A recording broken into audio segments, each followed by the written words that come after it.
Ninguém de nós que dita que acredita em Deus pode dormir tranquilo sabendo que tem criança morrendo de fome, que tem gente pegando osso na fila de açougue. E nós vamos comer uma fatia de picanha com uma gordurinha passada na farinha e tomar uma porra de uma cerveja gelada. A gente vai fazer com que o povo possa voltar a comer a tal da picanha que tinha desaparecido. A inflação dos alimentos tem pesado no bolso e a gente tem noticiado isso já há algum tempo. O tamanho do impacto varia entre as capitais e todo mundo quer saber o seguinte: quando os preços vão parar de subir? O dólar ultrapassou R$6 pela primeira vez. Tá tudo muito caro, tá difícil fazer compra. O que é que se pode fazer? Mudar a fruta que a gente vai consumir. Em vez da laranja, outra fruta. Se você vai no supermercado aí em Salvador e você desconfia que tal produto tá caro, você não compra. 2 anos e 33 dias. Esse foi o tempo necessário para que a população perdesse a fé no governo de Lula. E não é por pouco. Em meio a medidas impopulares e promessas frustradas, Lula agora atinge um nível de popularidade tão baixo quanto o de Bolsonaro no auge da pandemia. Com a incerteza do futuro que nos espera, nesse vídeo eu vou te responder 2 coisas. Como que nós chegamos aqui? E mais importante, como que faz para consertar isso?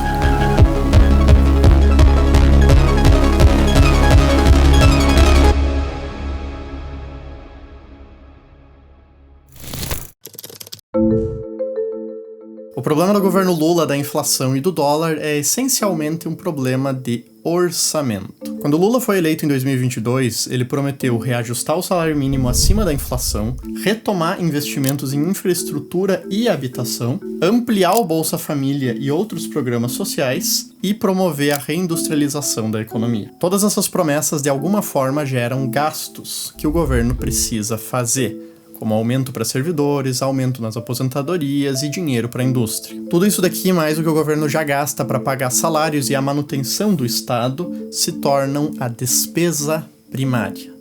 Isso aqui é o somatório de tudo que o governo gasta. Para poder pagar esses gastos, o governo arrecada impostos, contribuições e proventos das poucas estatais que ainda geram algum lucro. Mas a maior parte disso são impostos mesmo. Tudo isso aqui gera a receita líquida. Só que, como vocês podem ver, tem um problema. Desde 2014, o governo não consegue arrecadar o suficiente para cobrir o que ele gasta. Teve um superávit pequeno em 2022, no último ano do governo Bolsonaro, mas que só foi possível porque o governo adiou o pagamento de precatórios e dívidas com os estados. Essa diferença entre as despesas a mais que o governo não consegue pagar com a arrecadação se tornam dívida. Só que como as contas do governo estão no vermelho desde 2014, essa dívida foi se acumulando até o ponto que ela tá ficando insustentável. Em 11 anos, ela passou de 52% do PIB para mais de 77% em 2024. E até 2030 é esperado que ela passe dos 90% do PIB. E por mais que não esteja totalmente claro para você agora, essa aqui é a razão principal pela qual o dólar ultrapassou os R$6 e pela qual o Haddad virou o taxate. O problema da dívida pública do governo é como o de um senhor de 60 anos de idade que pegou muitos empréstimos no banco. Quando ele era mais novo e tinha uma renda maior, ele conseguia pegar bastante dinheiro emprestado sem muita dificuldade. Porém, conforme o tempo foi passando e o dinheiro que ele pegou emprestado não foi investido em melhorar a produtividade, o único erro do Lenin foi amar demais, e a renda dos seus negócios, ele foi acumulando dívida. E agora, anos depois, tem muito menos margem para pagar essa dívida. Ao mesmo tempo, ele tem uma necessidade ainda maior do que antes de pegar dinheiro emprestado para poder cobrir os seus gastos recorrentes. O banco, como não é uma casa de caridade, viu que o risco de emprestar para esse senhor aumentou. E só vai emprestar para ele a partir de agora se ele pagar uma taxa de juros maior.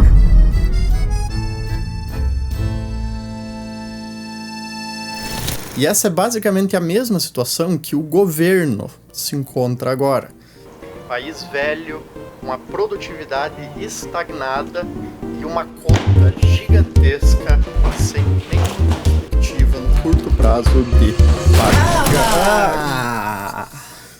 Que isso, cara? Você pode até enganar eles, economista, mas não pense que você me engana. Qual que é o problema agora, cara? Ah, por favor, tu tá aí comparando uma pessoa física com o governo. Vai ser esse papo de novo. Me diz, por acaso esse senhor da tua historinha aí, ele pode, não sei, imprimir dinheiro? Por acaso esse senhor pode ele mesmo emitir os empréstimos que ele precisa e vender a dívida para outras pessoas?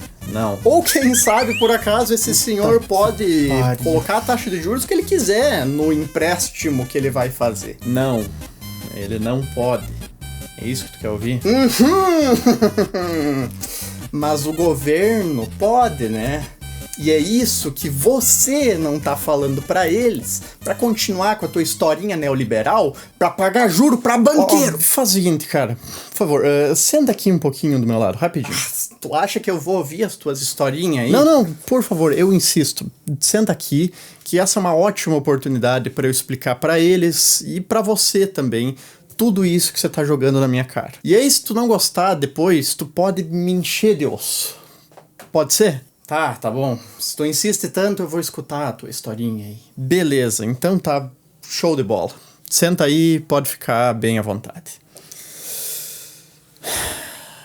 Bom, realmente, o governo não é uma pessoa. O governo imprime reais e ele emite dívida cotada em reais. Então, em teoria, em último caso, ele poderia sim imprimir dinheiro e usar esse dinheiro para pagar a própria dívida. O problema é que a história mostra pra gente que sempre que o governo tenta cobrir o rombo do setor público imprimindo dinheiro, isso resulta em hiperinflação. A gente até tentou fazer isso aqui no Brasil, e o resultado foi...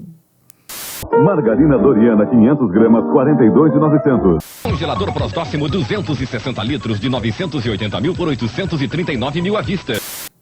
Não ideal. O governo também pode, em teoria, interferir na autonomia do Banco Central e colocar a taxa de juros aonde ele quiser.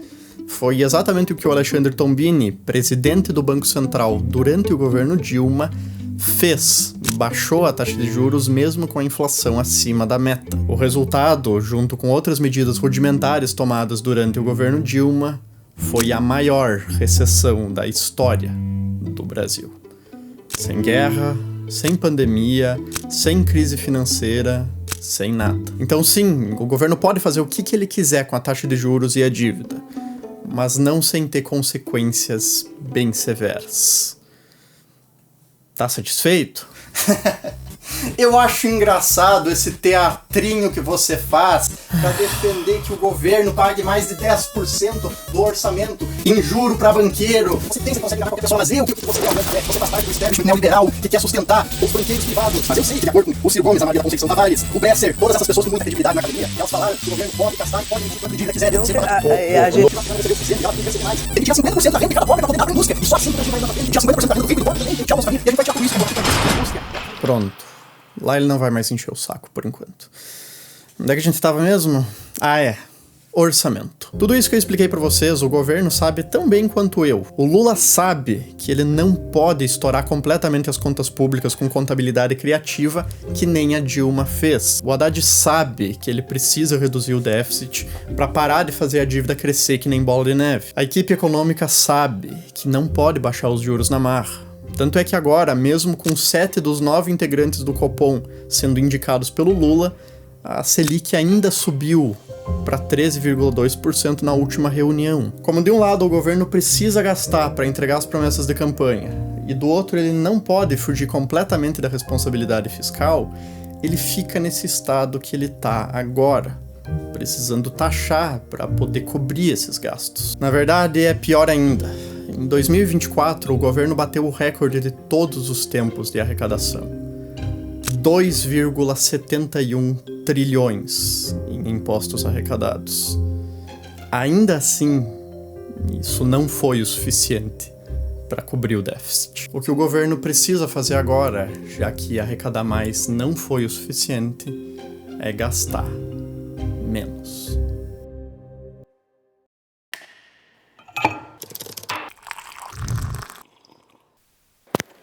Bom, parece simples, né? Por que o governo só não gasta menos? Bom, primeiro de tudo porque ele realmente não quer. O PT e governos de esquerda na América Latina em geral realmente não gostam de gastar pouco. E a segunda parte é porque, mesmo que eles quisessem, cortar gastos não é tão simples quanto parece. Das despesas que o governo tem, só 10% são discricionárias, que são aquelas que o governo pode gastar mais ou menos do jeito que ele quiser. As 90% restantes são despesas obrigatórias, que o governo é obrigado a cumprir de acordo com a Constituição. E dentre várias coisas, isso inclui previdência, salário de servidores, educação, saúde e transferências para estados e municípios. A maior parte do problema dos gastos está aqui. Só que para mudar essas despesas, você tem que fazer uma PEC, encaminhar para o Congresso, aprovar ela e ainda assim, caso você queira, digamos, cortar os quinquênios de um juiz que já ganha mais de 100 mil por mês, você não consegue. Qualquer remuneração ou benefício que já existe e é pago é direito adquirido pela Constituição do Brasil e não pode ser cortado. O que você pode fazer no Brasil é parar de crescer gasto. Você tem diversidade de fato para cortar, o número é muito pequeno, pelo nosso sistema legal. No Brasil tem essas coisas estranhas, tem estabilidade para todo mundo, você não pode reduzir salário, não pode reduzir a aposentadoria. Tem alguns princípios constitucionais, inclusive, né? Cláusula pétrea, inclusive. Irredutibilidade de salário. Cláusula de não retrocesso social. Não retrocesso social, né? Então, e uma vez aprovado um benefício, não pode voltar atrás. Você só pode cortar os benefícios e privilégios dos futuros promotores, juízes e políticos, não dos que já estão lá agora. A consequência disso é que até 2030 é esperado que a dívida passe dos 90% do PIB. E, caso nada seja feito, até 2028, de acordo com o TCU, o governo trava, porque o tamanho dessas despesas obrigatórias vai comprimir completamente as despesas discricionárias para fora do orçamento. Do jeito mais simples que eu consigo explicar, o governo vai estar tão endividado pagando aposentadoria e salário de servidor que simplesmente não vai sobrar dinheiro para investir em infraestrutura ou mesmo para pagar a conta de água e luz dos ministérios da esplanada. E é nesse cenário em que as nossas contas crescem cada vez mais e o governo não dá nenhuma indicação de como que vai fazer para pagar elas no futuro, que os investidores, empresários e pessoas tiram o seu dinheiro do Brasil, fazendo o dólar subir cada vez mais. E os poucos que ainda acreditam e emprestam dinheiro para o governo cobram cada vez mais caro, fazendo os juros também subirem cada vez mais. Como o governo se recusa a admitir isso e a cortar qualquer tipo de gasto, então a única coisa que sobra é cobrar cada vez mais impostos. E é exatamente assim que a gente chega onde a gente está hoje. Antes que me acusem de ser parcial demais na minha análise, é importante reconhecer alguns pontos positivos do governo. O desemprego está nas mínimas históricas e o crescimento econômico nesses 2 primeiros anos do governo Lula foi bom, dadas as condições do Brasil. O dólar também tem caído nos últimos dias, mas o medo é que o cenário que a gente tem agora lembra muito 2012 e 2013.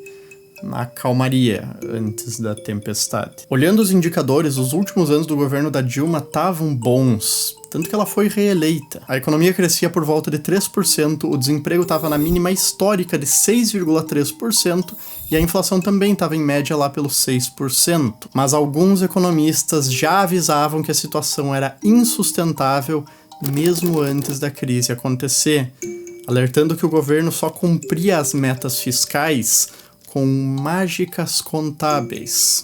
Hoje, além dos números serem esquisitamente parecidos, já tem economistas como o Marcos Mendes e o Marcos Lisboa avisando que o governo só está entregando as contas no verde através de uns certos truques contábeis. O Tesouro já disse que a gente vai ter déficit até o final do mandato do Lula, E a Câmara e o Judiciário, bom, eles não parecem muito preocupados em tentar economizar dinheiro. Então é como se a gente tivesse uma bomba relógio esperando para explodir. Se ela vai cair nas mãos do Lula ou de qualquer outra pessoa que venha depois dele, aí eu vou deixar para vocês tentar adivinhar. Tá, então qual que é a solução? Bom, primeiro de tudo eu tenho que falar pra vocês qual que não é a solução. Vocês veem, aqui no Brasil a gente tem esse costume muito ruim de fazer as coisas do jeito mais torto possível, e quando inevitavelmente as consequências chegam, ao invés de a gente olhar pra trás e tentar entender aonde que a gente errou pra consertar e fazer diferente, como sociedade, como governo, a gente nunca faz isso. É claro que você pode ter uma política setorial. De novo, o Porto Digital contou com muito apoio da política pública. Só que ela sabia o que estava fazendo. Não foi isso que a gente viu o BNDES fazer na década passada. Né? O Tesouro e o BNDES distribuíram rios de dinheiro do setor privado.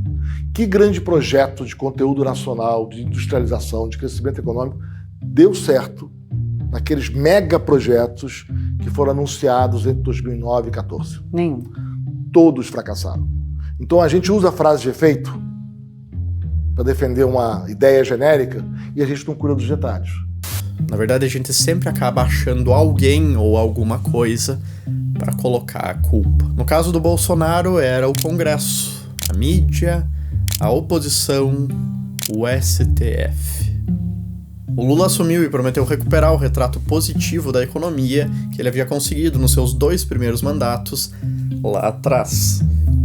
Mas 2 anos depois, hoje, com a sua aprovação no nível mais baixo, a culpa de novo é do mercado, dos especuladores, do Banco Central. Os presidentes mudam e os inimigos também, mas o discurso de tentar achar culpados permanece praticamente o mesmo. Assim como o Ciro, que mesmo não tendo ganhado ainda, também tem os seus inimigos jurados. Do sistema financeiro cartelizado, aos banqueiros e aqueles que vivem da exploração da agiotagem oficial, baronato do rentismo. A solução real para toda essa coisa que é o Brasil é feia, é dolorosa e ninguém com capital político relevante está oferecendo. Equilibrar o orçamento público e aumentar a produtividade do Brasil. Isso passaria por uma reforma administrativa para cortar privilégios e excessos do setor público federal e do judiciário, estabilizar e reduzir o crescimento do déficit na Previdência, cortar privilégios e subsídios desnecessários para amigos do governo, melhorar a qualidade e eficiência da educação e abrir a economia para a competição internacional. Tá, André, e por que quase ninguém oferece isso? É porque todos os políticos são burros e só nós que é inteligente? Não. É porque vocês, meus queridos, não querem isso. Esses ajustes que a gente precisa fazer para consertar a economia do país são recessivos. O que significa que, mesmo que no longo prazo, daqui 10, 20 anos, eles sejam bons e até essenciais, no curto prazo, de 1 a 5 anos, eles doem bastante. Demitir servidor público federal com super salário e reduzir o salário deles não é ruim só para eles.